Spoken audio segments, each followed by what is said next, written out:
Hi friends, happy Earth Day. Today the tree hugger in me is compelled to tell you about some ways that you can be nicer to the environment.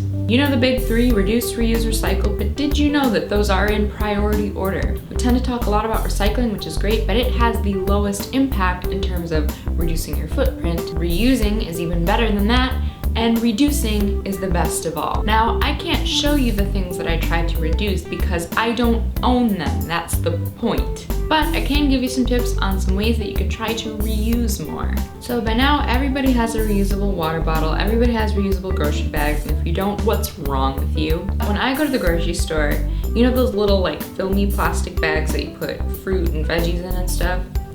I have these. There's just these little cloth mesh produce bags. Does the same thing and you can reuse it, and then you don't have to try and figure out how to open those. I got them from a website called reuseit.com. It's also where I got my little reusable like lunch container thingies. They have a lot of great reusable stuff if you want to go crazy. But it's nice to not just go buy something for the purpose of it being a reusable container. You can use stuff that you already have. So for example, if I buy a candle, I try to buy one that's going to have a container that I can use after. This used to be a candle, but once it finished burning, I washed it out, and now I can store bobby pins and hair ties and clips and stuff in it, and it looks really pretty in my bathroom. This was also a candle holder, and now it holds pens and pencils. I also use this like hippie deodorant that comes in a little glass jar, but it's just made of like coconut oil and baking soda and stuff, so when I'm done with it, I just rinse out the jars and use them for little spice jars. I debated whether or not to talk about this, but half the world has a period, so if you think it's gross, deal with it. I use a lunette cup, and I'm not going to show you it for obvious reasons. Same deal as a Diva cup, just a different brand.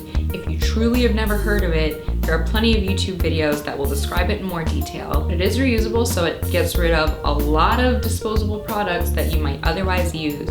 Saves you a ton of money in the long run. I also just find it to be like a better, more comfortable, easier way to deal with that whole thing. Here's another one, makeup bags. I feel like makeup wearing people, you get these things for free like left and right, whether it's from like a subscription thing or just free gifts with purchase of makeup. And sometimes it feels like you have too many for them to even be useful. But use them for travel, especially if you're trying to pack light or use a small suitcase. These can be really helpful. Like put all your socks in one, put all your chargers in one. I actually use to store all my extra contact lenses. It makes it easier to keep your stuff organized and fit it all into a smaller space. Tell me in comments some of the things you like to reuse, and maybe I can snatch some of y'all's ideas, or just some of your general tips for being more eco-friendly. Have a happy Earth Day, and I will see you tomorrow. Bye!